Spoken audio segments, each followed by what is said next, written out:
사도행전 26장 1절부터 18절 말씀입니다.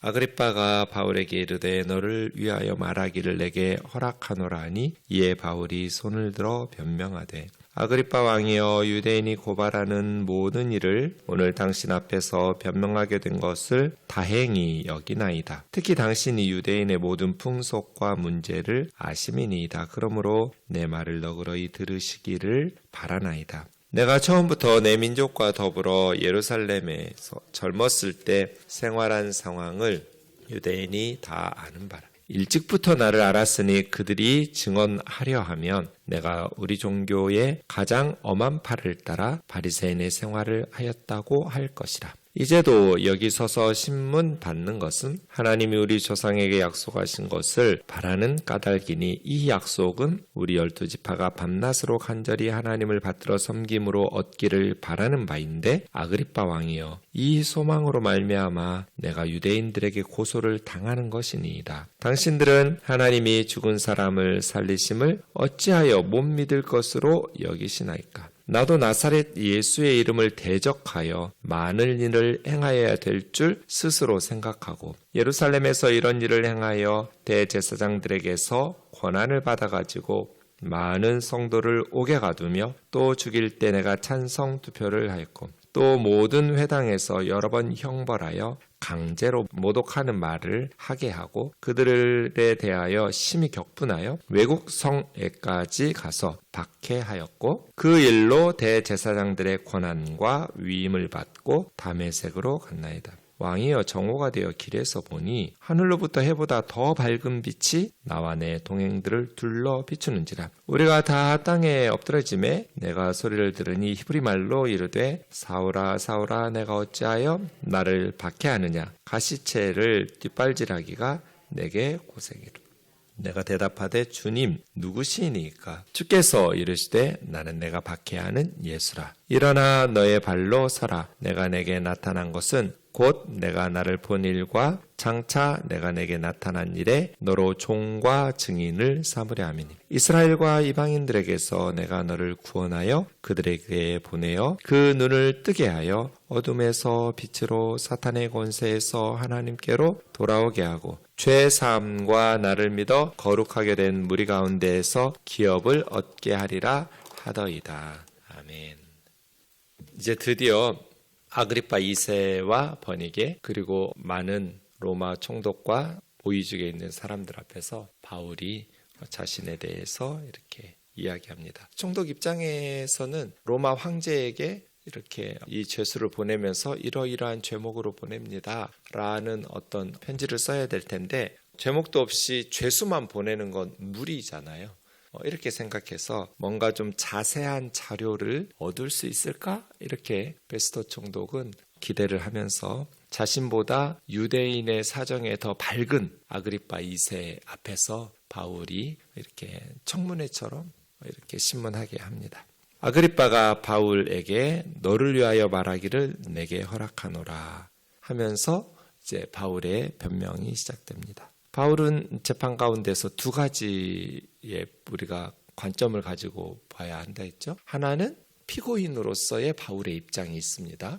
그것은 세 가지가 있는데 율법과 성전과 가이사에게 이렇게 비방하면서 그래서 바울은 살려둬서는 안 된다. 참 괴로웠을 것 같아요. 바울이 가는 데마다 바울을 살려둬서는 안 된다고 이러한 움직임들, 이러한 사람들이 있었잖아요. 이방인들은 왜 바울을 그렇게 죽이지 못해서 안달했을까요? 우상숭배를 못하게 하니까. 우상숭배를 못하게 하면 자기 우상숭배 계속 하면 되는데 왜 바울을 죽이려고 루스드라는 그냥 돌로 쳐서 죽은 줄 알고 성 밖으로 집어던졌잖아요.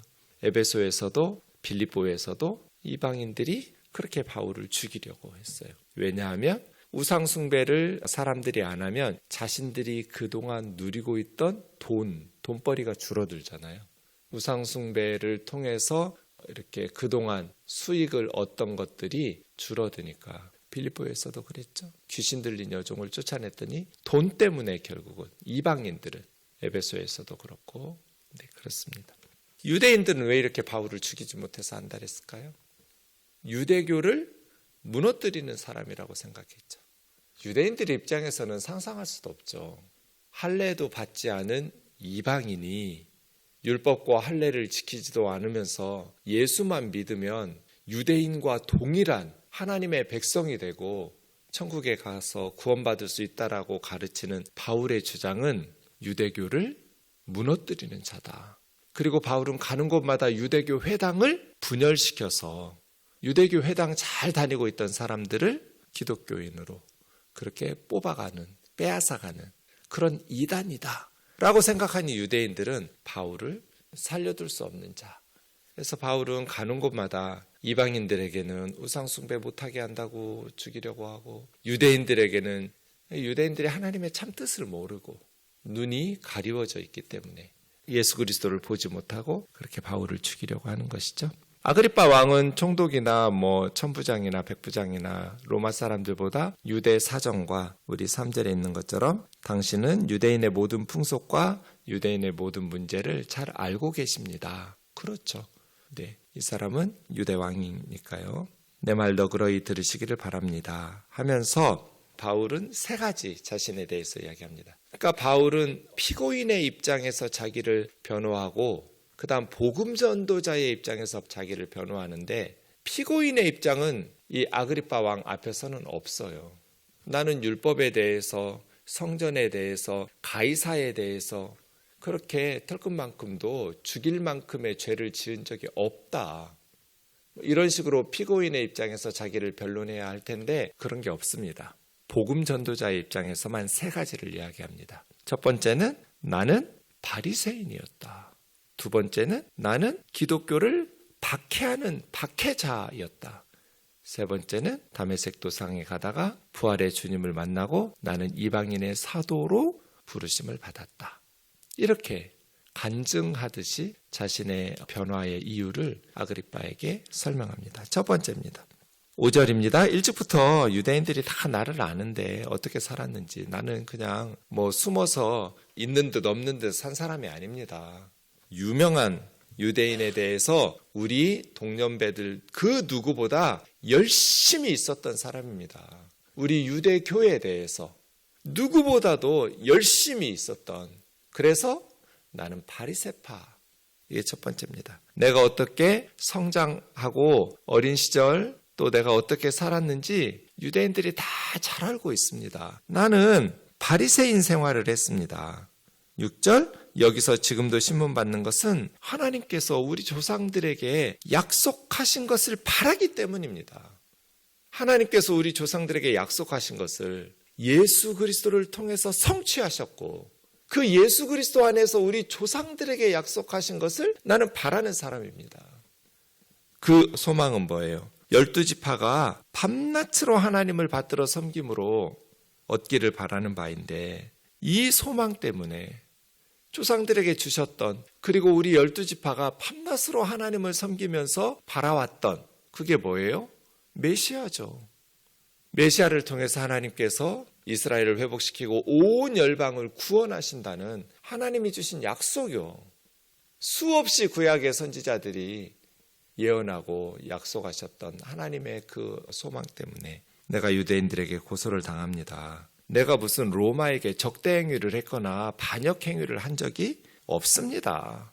두 번째는 9절부터 나도 나사렛 예수의 이름을 대적하여 많은 일을 행해야 될 줄로 스스로 생각하고 예루살렘에서뿐 아니라 외국 성까지 가서 박해하던 사람입니다. 옥에 가두고 감옥에 가두고, 그것도 많은 성도 이 손으로 감옥에 가뒀습니다. 그리고 죽일 때 찬성 투표해서 죽였습니다. 모든 회당에 다니면서 여러 번 강제로 모독하게 하는 말을 했습니다. 이건 신명기 21장 23절. 나무에 달린 자마다 하나님이 저주하신 자라고 그랬잖아요. 말씀 들이대면서 회당에서 크리스찬들 강제로 예수님을 모독하는 말을 시켰다. 안 하면 잡아 죽이거나 감옥에 가둔다고 위협하고 협박하면서. 나 그랬던 사람입니다. 예수 믿는 사람들에 대해서 심히 격분했습니다. 이거 이제 비느하스적 열심이라고 그래요. 모세 시대의 모압 여인들 때문에 이스라엘 백성들이 하나님의 심판을 받고 있을 때 아론의 손자 비느하스가 그 여인과 이스라엘의 그 족장을 창으로 찍어 죽이잖아요. 그러자 하나님의 진노가 멈추잖아요. 이스라엘 사람들에게는 이런 비누아스적 전통이 남아있어요. 왜 이렇게 전능하신 하나님이 외국 사람들에 의해서 지배를 당하도록 하는가 이스라엘의 죄 때문이지 하나님의 능력이 부족하기 때문이 아니다. 그럼 어떻게 해야 돼요? 이스라엘이 하나님을 바르게 섬겨야 된다. 그래서 비느하스적 열심을 가지고 바울은 예수라는 나사렛 이단들의 그 하나님의 분노를 살만한 그러한 어리석은 일들의 확산을 막아야 돼요. 그래야 이스라엘이 회복돼요. 이 비느하스적 열심이거든요. 그래서 강제로 크리스찬들에게 예수님을 모독하게 하는 말을 시키는 거죠. 성경을 들이대면서. 맞죠? 나무에 달린 자마다 저주를 받은 자예요. 바울이 깨닫지 못한 건 뭐예요? 예수님의 십자가라는 나무에 달리신 것은 예수님의 죄 때문에 하나님께서 예수님을 저주하여 죽이신 것이 아니라 우리 죄를 대신해서 예수님이 하나님의 저주를 받았다는 것, 그걸 모르고 바울은 이렇게 했던 것이죠. 이게 두 번째입니다. 저 박해자였습니다. 누구보다도 열심히 나사렛 예수를 믿는 그러한 그리스도인들을 박해하고 다녔습니다. 마지막 세 번째, 하나님께서 저를 사도로 부르셨습니다. 13절입니다. 정오쯤 되어 길에서 보니 다메섹 가던 길에 밝은 빛이 나와 동행들을 비췄습니다. 우리가 다 땅에 엎드려졌으니 저 있을 때 히브리 말로 하늘에서 소리가 들렸습니다. 사울아 사울아 네가 어찌하여 날 박해하느냐. 가시채 뒷발질하기가 내게 고생이라. 채찍 가시 그렇게 뾰족한 막대기 같은 거 가시 같은 걸로 원래는 이제 짐승들 앞으로 몰고 갈 때 가시채축이죠. 그걸 뒷발질하면 자기만 아프고 자기 발꿈치만 상하겠죠. 너 왜 그렇게 살고 있냐. 하나님의 뜻을 모르고 하나님의 뜻인 줄로 거역하면서 그러니까 하나님에 대한 열정이 누구보다도 특심이었던 바울인데 올바른 지식을 따르지 않은 하나님을 위한답시고 하나님의 뜻을 거역하는 계속 그 길을 가면 어떻게 되겠어요? 자기만 상하게 하고 자기만 망하게 되겠죠. 주여 누구십니까? 난 네가 박해하는 예수다. 일어나 너의 발로 서라. 땅에 엎드려져 있을 때 일어나 너의 발로 서라는 것은 이제 하나님이 주신 말씀을 받을 준비 자세를 갖추라는 뜻이죠. 에스겔도 이렇게 말씀하셨고 예레미야나 이사야를 하나님 부르실 때도 오늘 본문에 바울을 부르시는 장면들과 동일한 단어들이 나옵니다. 하나님께서 선지자들을 부르셔서 하나님의 종으로 파송하실 때처럼 일어나 네 발로 서라 하시더라. 내가 너에게 나타난 것은 나를 보니까 앞으로 내가 너에게 나타날 일, 과거, 현재, 미래의 일들을 너를 종과 증인으로. 그러니까 바울의 사명은 뭐예요? 주님께서 그에게 나타나신 것을 증언하는 거죠. 사람들에게 증언하는 나의 종, 나의 증인으로 삼으려고 한 거다. 내가 이스라엘 사람들에게서 그리고 이방인들에게서 너를 구원해낼 거다. 뭐 고난 없다 아니에요. 고난은 필수예요. 그러나 이스라엘 사람들과 이방인들의 손에서 내가 너를 건져낼 거야. 지켜줄 거야. 언제까지? 너의 사명을 완수할 때까지. 네가 이렇게 나의 말에 순종하고 나의 종이 되면 내가 너에게 나타난 일 그리고 앞으로 나타날 일에 대해서 나의 종과 나의 증인이 되면 만사형통할 거야? 아니요.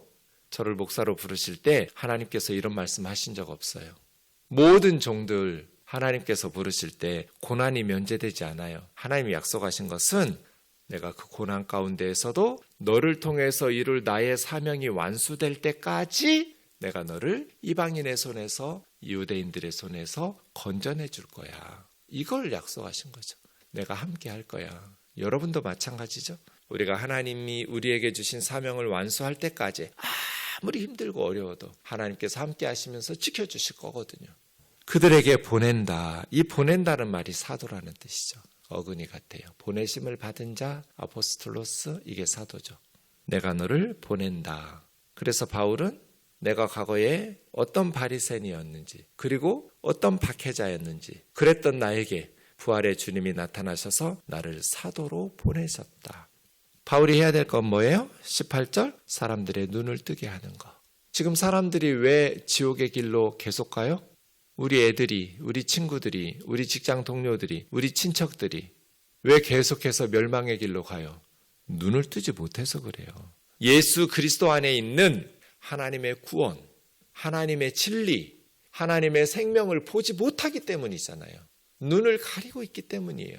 우리가 해줘야 될 일은 뭐예요? 그들의 눈을 가리고 있는 것에서 눈을 뜨게 하는 거예요.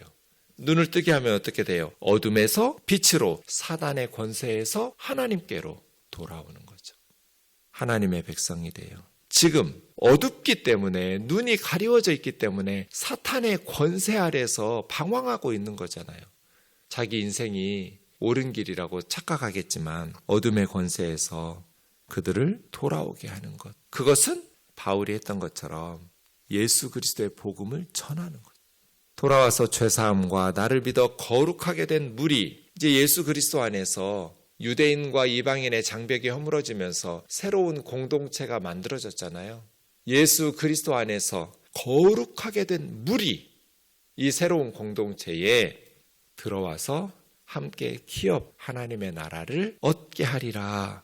제가 무슨 하나님의 뜻과 새로운 사명을 받으려고 기도하고 있는 때가 아닙니다. 예수 믿는 사람들 박해하러 가던 때였습니다. 다메섹에 저는 복음 전하러 간 거 아닙니다. 예수 믿으러 구도자의 심정으로 간 것도 아닙니다. 예수 믿는 사람 잡아 가두라고 대제사장들과 산헤드린 공회에서 공문서 받아가지고 가고 있었습니다. 박해하러 가던 중이었습니다. 그때 주님께서 저에게 나타나셔서 이런 사명을 주더이다. 내가 어떻게 하나님의 뜻을 거스릅니까? 기도하겠습니다. 존귀하신 하나님 아버지, 우리가 어떻게 자라며 성장했는지, 우리가 어떻게 기독교에 대해서, 교회와 예수님을 믿는 사람들에 대해서 생각하며 살았었는지, 우리가 어떻게 예수님을 믿게 되었고 어떻게 예수님을 믿으라고 전하게 되었는지, 하나님께서 우리에게 행하신 위대하신 은혜를 지금도 죽어가는 영혼들에게 말하게 하옵소서. 그래서 함께 예수 그리스도 안에서 거룩하게 된 무리들 가운데 기업을 얻으며 천국길 걸어갈 수 있도록 주님 전도인의 사명 다하게 하옵소서. 예수님의 이름으로 기도하옵나이다. 아멘.